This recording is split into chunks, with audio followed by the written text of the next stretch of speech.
Just in case you didn't know, Patrick Mahomes Sr., the father of the Patrick Mahomes, Kansas City quarterback, the multiple Super Bowl winning MVP, one day not so much GOAT quarterback that once used to be. Yes, the guy who was the chosen one. A person who's mostly known for being hated. A person who's hated pretty much worldwide, even though all he does is succeed. And it seems to be, to me, the most reason why he gets a lot of hate is because of his family. A family that seems to come off as a bunch of inconsiderate, entitled, small town degenerates who love to leech and mooch off of Patrick's success. And to me, that's very bothersome.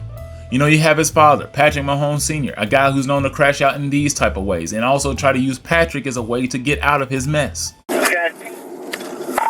I'll be in 95 to county with one mail. I'll let you do what you gotta do, but you know, dude, this is crazy. My son getting ready to play Super Bowl. Yes, sir. And I'm doing interviews 5, 6 a day.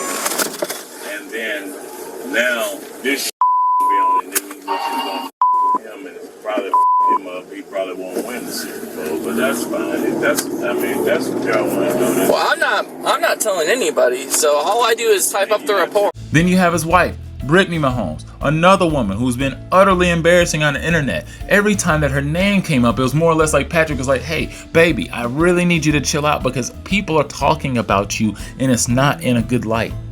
It's not something that I want to be reflection of my good name. I'm trying to be good. People like me in the press, but for whatever reason, every time somebody sees you and also my brother, who's a complete crash out, a person who's also known to touch women in inappropriate ways, even though everybody on earth would guess that this man was pretty much gayer than a bag of rainbows. Jackson Mahomes, Fruity Balloons over here. This man on just Looney Tunes, just always crashing out, dancing on the sidelines, looking like an idiot, embarrassing him to the point that they had to cancel him as a family. They were so embarrassed by Jackson Mahomes, they were like, nah, bruh, no mas. You are canceled. We don't want you out here ever spewing our name again. And you were, like I said, touching women. Dude, it got worse for you. So basically, everybody besides the mom was a problem in this situation. Now, today we're going to be talking basically about Patrick Mahomes Sr. and the fact that he got into this altercation with John Rocker, another controversial figure, an individual who's mostly known for being basically a racist. But if you dig back into his racism and his racist past, you will be mostly known to find out that he's very specific with his racism, and it mostly comes towards immigrants. Now, John Rocker is just a wild character altogether. He's a person, like, when I look into his eyes, I see racism, I see bigotry, I see hatred. Something deep in his eyes just really bothers me. There's also some type of like ancestral, like cross-eyed thing that he has going on that does also bother me as well. But he's not somebody I would cross because he is a big MRFer. This man is like 6'4", 250 pounds of just like rock solid muscle, still looking like he's playing in the steroid era that he came from, looking like he's Jose Canseco now. He doesn't look like he used to pitch. He looks like he used to send dingers straight over the center field wall, and those center field walls were a long way out there, and he looks like he would do that consistently. He's a big dude. Henceforth, in today's video, I'm going to talk about how it was ridiculous that Patrick Mahomes Sr. was even thinking about confronting this man altogether. Now, once again, like I said, John Rocker's racism was really centered towards immigrants and people that aren't American, because he's all America. Because if you were his teammate, he had no problem with you. If you're American, he has no problem with you. It's just the other things. And when I look back at this article here that I see back on John Rocker, which was very interesting, it quotes from behind on horn blast. Basically, in this situation, John Rocker's in his truck and he's at a gate. And he says, "F you," Rocker says, or Rocker yells, flashing his left middle finger out the window. Finally, after Rocker has thrown in 2 dimes and a nickel, the gates rise. Rocker brings up a thick wad of phlegm, hot tua, and he spits on that thing, talking about that machine, and hates this damn toll is basically what he said. So he basically spewed enough hatred at this toll that you would think a person that was supposedly racist, a person that really hates, anybody that's not white, would probably just spit on Patrick Mahomes Sr. when he had this altercation with him. He had a cup of beer in his hand, and I'm sitting here wondering, why did he wait until the end to throw that cup of beer? Because somewhere deep down, that man might not be as racist as some people think. Now, that has nothing to do with this whole entire altercation, but I know there's a bunch of people that will be like, well, this guy's racist, and I know I put racist in the thumbnail, and I got you to click on the video, hopefully because of so. But I did want to dive into that fact and think, you know, not all racism is the same type of racism, and that's what I kind of feel like with John Rockers. It's still racist, you know, and he has his own effed up thoughts and political views, and that's why he didn't last long in the MLB, because it's like, you know what, we got to get this guy up out of our locker room because he is problematic. And you know what, we really don't want him talking to the media either, because some people are just assholes, and that's what John Rocker was known as throughout his life and his career. It really didn't matter what color you were.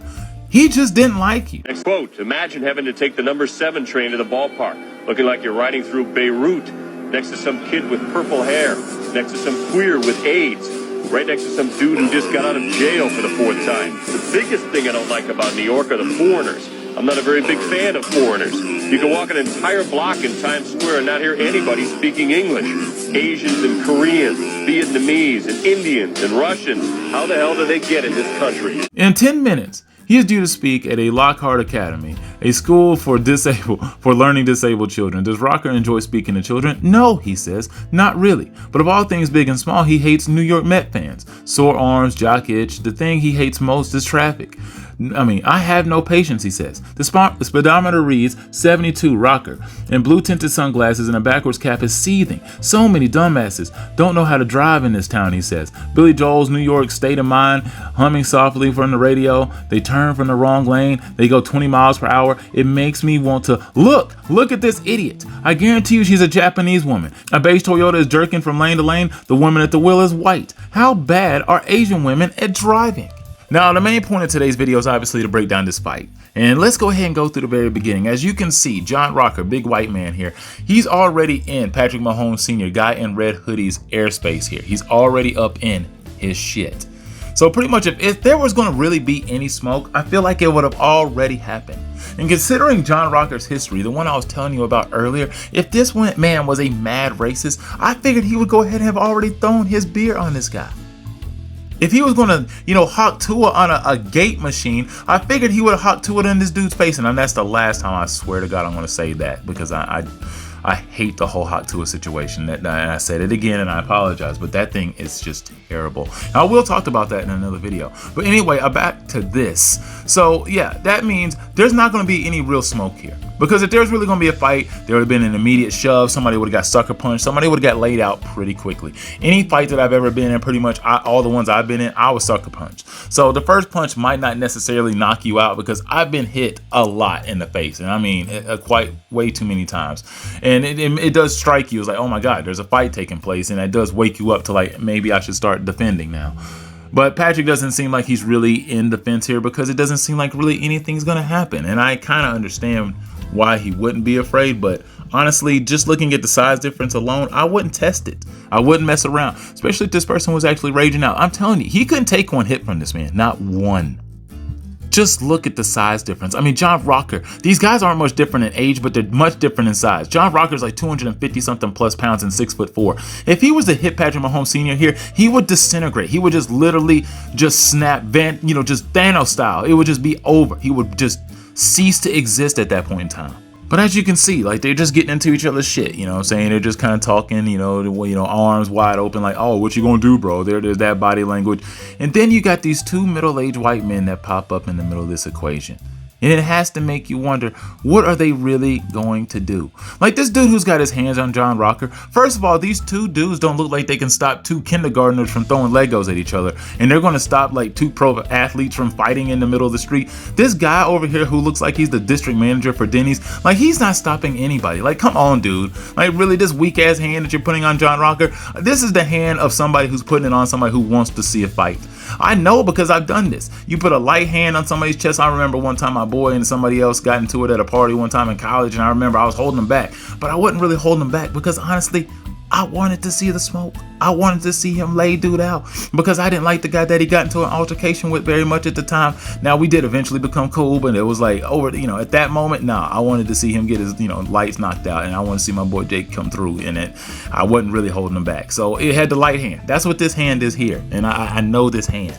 So as you can see, okay, John Rocker was obviously not held back by that dude's weak ass hand, and he got over on top of the dude who's got the red hat, holding back the man in the red hoodie, holding back the black man. Now Patrick Mahomes Sr., he's in a very vulnerable position here. He really needs to make sure he doesn't expose himself any further. His head is exposed, and he's in no like throwing hands position. Like if John Rocker wanted to knock him out, he can give him a clean left or a clean right and just slump him right there over on dude's shoulder, and it would be real sad to see get carried off into an ambulance on another like old man's shoulders. I mean, there's nothing worse than already potentially crashing out at old age, just like those old dudes who pushed each other down at the mailbox years ago. There's nothing worse than going out just like that, going out sad, fighting old men in the street. I'm like, dude, come on, man. Like, we gotta be past the violence at this point.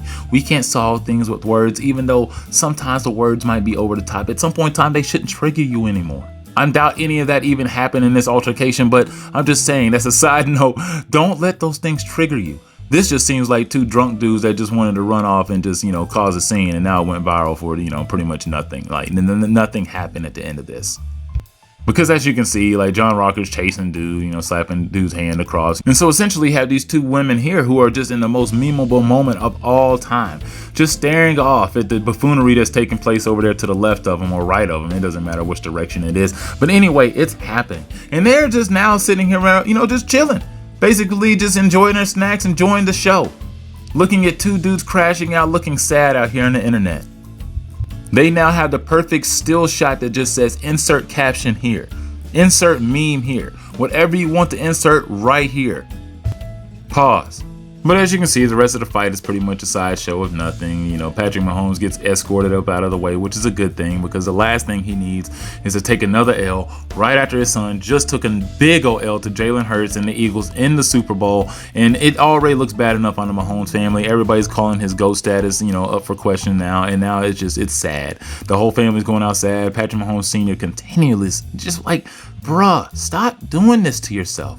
Like, you're too old for this. Like, it's one thing to see Vince Young get his 10th DUI crashing out into some tree by himself in the middle of nowhere in Texas. But you keep doing this publicly. They keep bringing you out and you just keep doing this. Like, eventually, they're not going to be allow you up in the press box. You see what they did to your other son, Jackson? They're going to do the same thing to you, bro. It's just going to be the wife and the mama. The two white women up in there, and that's it. I mean, the black people going to be barred. And it's going to be your fault, and you won't have anybody else to blame. And that is a shame. That is a shame. Well, anyway, please like, share, and subscribe to the channel. I hope you enjoyed this little bit of a breakdown, and I just wanted to get something a little bit different to you today.